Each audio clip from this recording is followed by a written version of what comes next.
আপনারা দেখছেন শিক্ষা তথ্য নিউজ আপডেট।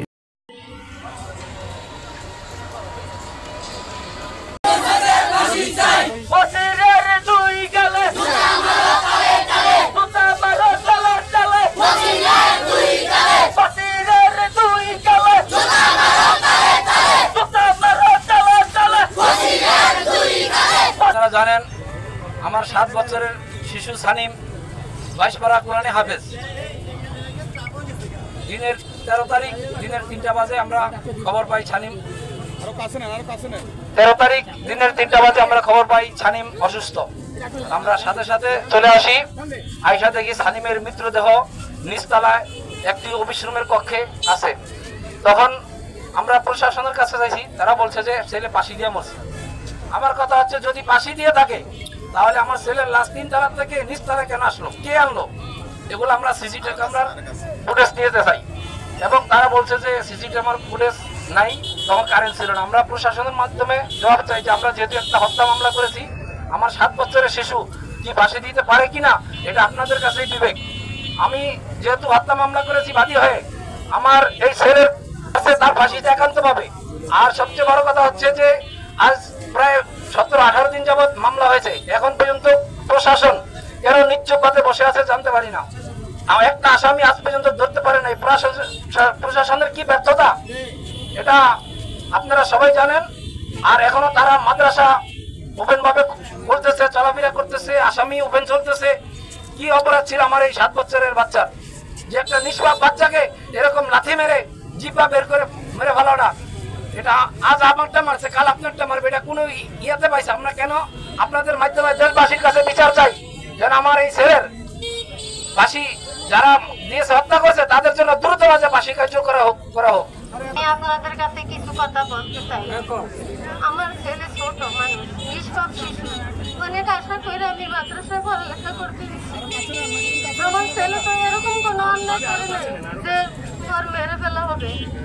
আমি শুক্রবারে যখন আসছি ঈদের পরে, তখন দেখি আমার ভিতরে গালে একটা মাইরের দাগ। আমি জিজ্ঞাসা করছি মাহমুদুর রহমানের, উনি নিজে স্বীকার গেছে যে আমি মারছি, কিন্তু হয় পড়া পারেন না দেখি। আপনার কাছে আমার একটাই দাবি যে আমার নিষ্পাপ শিশু কি অপরাধ করছে, কি অপরাধে আমার শিশুকে হত্যা করা হয়েছে, আর এখন পর্যন্ত আসামি গ্রেপ্তার করা হয় নাই। বশির আহমদকে আগে গ্রেপ্তার করব, কারণ উনি সিসি ক্যামেরা ফুটেজ নিয়ে সারাদিন বসে থাকে। আমার ছেলেকে যেন এভাবে নির্মমভাবে হত্যা করে মারা হয়েছে উনি সব দেখেছে, কিন্তু সব ফুটেজ উনি কেটে ফেলেছে। এই যে মইনুল ইসলাম এই মাদ্রাসাটা দীর্ঘদিন ধরে এখানে প্রতিষ্ঠিত হয়ে আছে। আগের যে বিষয়টা রিপোর্ট সেটা হচ্ছে এর আগে 2 থেকে 3টা ছেলে সেখানে খুন হয়েছে। কেউ বলছে 2টা, কেউ বলছে 3টা। তারা অর্থনৈতিক এবং তাদের বিভিন্ন ঝেঁকের কারণে তারা সুষ্ঠু বিচার করতে পারে নাই, তারা চাপে ছিল। আমাদেরকে বিভিন্ন ধরনের হুমকি, বিভিন্ন ধরনের চাপ প্রয়োগ করেছিল এই মামলা না করার জন্য, অথবা আমরা যাতে করে তাদের বিরুদ্ধে কোনো অবস্থা না নিতে পারি। তারা আমাদেরকে অনেক জল যন্ত্রণা করেছিল। প্রিয় সাংবাদিক ভাইয়েরা, আপনাদের মাধ্যমে এটা আমি একটি সুষ্ঠু তদন্ত চাই। বিশেষ করে পোস্টমর্টমটা যেটা চট্টগ্রাম গিয়েছে, আমি যেটা জানি তারা চট্টগ্রাম মেডিকেলে সেখানে হানা দিয়েছিল, তাদের প্রয়োজনীয় ব্যক্তি বিশেষদেরকে নিয়োগ দেওয়া হয়েছিল যাতে করে পোস্টমর্টমটা উল্টাপাল্টা হয়, তাদের অনুকূলে যেন হয়। আমরা অবশ্যই অলরেডি চট্টগ্রাম মেডিকেল কলেজে বিভিন্ন জায়গায় আমরা ঝেঁক মিলিয়েছি যাতে করে যেন সঠিক তদন্তটা আসে, সেই বিষয়টা যেন নিশ্চিত হতে পারে। তারপর আমরা আরো অবস্থান নিয়েছি, প্রশাসনিক ভাবে সহযোগিতা চেয়েছি। তারা বিভিন্ন ভাবে আমাদেরকে সংসদী করতেছে যাতে করে আমাদের উপর জুলুম এবং অত্যাচার করে আসছে। একটি মাসুম বাচ্চা, এখানে যে পরিবেশটা সেটা ছিল ভিন্ন। বাচ্চাদেরকে জিম্মি করে তারা পড়াশোনা করানো হচ্ছে, আর বলতেছে পিটানোর পর যে কেউ বাসায় পড়লে তাদেরকে ডবল শাস্তি দেওয়া হবে। এই জন্য বাচ্চারা বলতে সাহস পাচ্ছে না। প্রিয় সাংবাদিক ভাইয়েরা, শুধু তাই না, সানিমকে সকালবেলায় আমি আইসিসি পরীক্ষার হল সুপার ছিলাম, সেখান থেকে প্রশাসনিক ভাবে এসএসসির খাতা পোস্টিং করার পর চলে আসছি। আসার পর এখানে আমাকে ঢুকতে দিচ্ছে না। পরে আমি বলছি আমি ছেলের দাদা। এই কথা বলার পর আপনাদের সম্মানিত সাংবাদিক ভাইয়েরা, আপনাদের কথা আমি বলবো না, আপনাদের সহযোগিতায় আমি ভিতরে যাওয়ার সুযোগ পেয়েছি। তারপর আমি সেখানে যাওয়ার পর আমার নাতিকে লাশ শোয়ানো ছিল, পিছনের কাপড় উঠাইতে দেয় না। সাংবাদিক ভাইয়েরা আমাকে বলছে যে উনি গার্ডিয়ান, উনি বলছেন কাপড় উপরে উঠার জন্য আপনারা দিচ্ছেন না কেন? কাপড় উঠানোর সাথে সাথে ব্যাটের কয়েকটা দাগ পাওয়া গেছে। আমার প্রাণপ্রিয় সাংবাদিক ভাইয়েরা সেই রিপোর্টগুলো সুন্দরভাবে প্রিন্সিপাল সাহেব মোহতামিম বশির আহমদকে জিজ্ঞাসা করলো, আপনি বললেন ছেলেটা পাশ দিল, তাহলে এই ছেলেটার পিছনে ব্যাটের দাগ কেন? সেদিন সাংবাদিক ভাইদের প্রশ্নের জবাব বশির আহমদ দিতে পারেন নাই। বশির আহমদ আমাকে এটা বলছে, যিনি মেরেছেন আমরা তাকে গ্রেফতার করছি। আমার প্রশ্ন, ছেলেটা যদি আত্মহত্যা করে তাহলে আমাকে কেন বলছে যিনি মেরেছেন? মারা শব্দটা কেন আসলো বশির সাহেবের মুখ থেকে? 2 নম্বর হচ্ছে 8 বছর ছেলেটা আত্মহত্যার কি বোঝে? 10 মিনিট আগে বলেছে আপনার বাচ্চা এখান থেকে নিয়ে যান, তাকে আমরা পড়াবো না, সে কন্ট্রোলে আসে না। আর যখন 10 মিনিট পার হলো বলে ছেলেটা আত্মহত্যা করে মারা গেছে। আমার প্রশ্ন, 10 মিনিটের মাঝে আত্মহত্যা করতে একটা প্রস্তুতি দরকার আছে, কিভাবে সে আত্মহত্যা করে? তারপর লাশ নিয়ে তারা ময়নাতদন্ত রিপোর্টের জন্য দৌড়ঝাঁপ করলো। ইনশাআল্লাহ আমরা সর্ব জায়গায় সহযোগিতা পেয়েছি, আপনাদের কাছ থেকে আমরা সহযোগিতা চাই। আমার নাতি এই মাসুম সানিম হত্যার প্রধান নায়ক যিনি মেরেছেন, আমরা তাকে গ্রেফতার করেছি, অলরেডি 3 দিনের রিমান্ড পেয়েছি। আর প্রধান যিনি সুপার মোহতামিম বলা হয়েছে, ওই মোহতামিম বশির আহমদ এলে মূল গং, এই মাদ্রাসা কন্ট্রোল তাকে বলে কেউ কন্ট্রোল করতে পারে না, আমরা শুনেছি।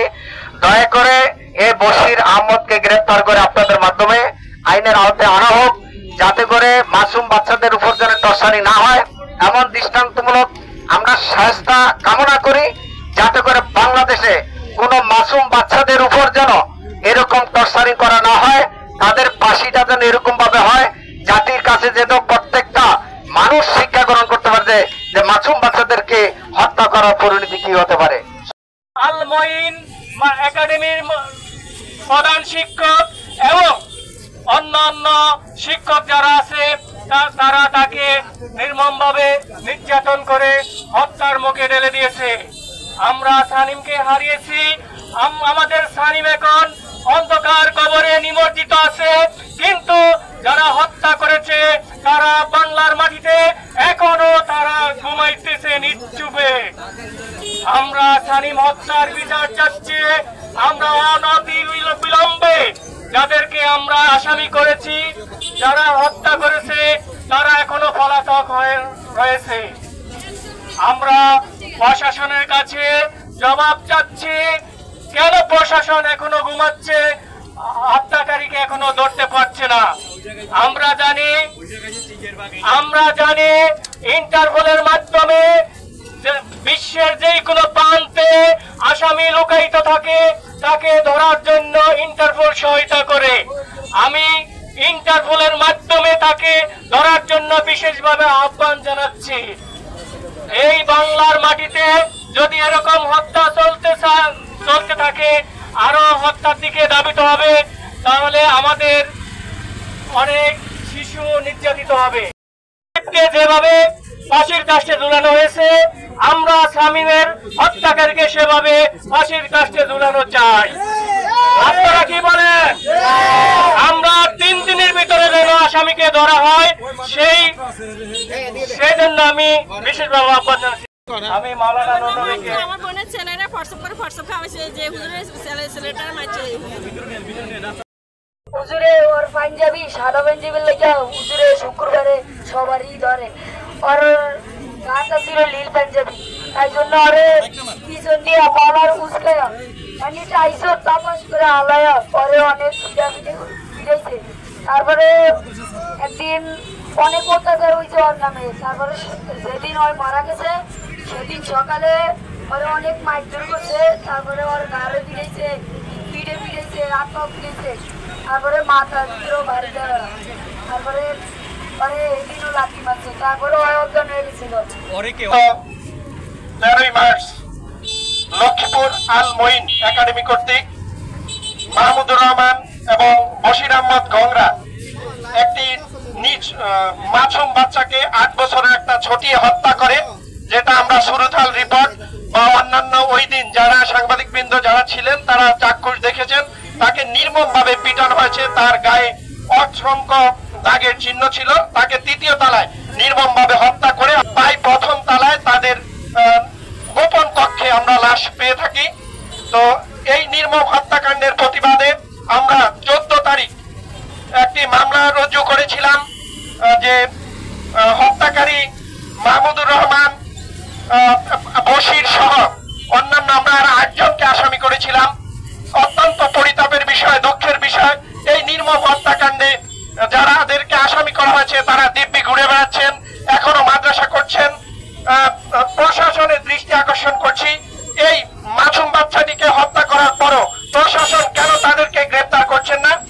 তার পরিবারের পক্ষ থেকে আমি তার চাচা আমার ভাতিজাকে হত্যার প্রতিবাদে আমরা আজ মানববন্ধনের আয়োজন করছি। আমি প্রশাসন এই সাংবাদিক বন্ধুদের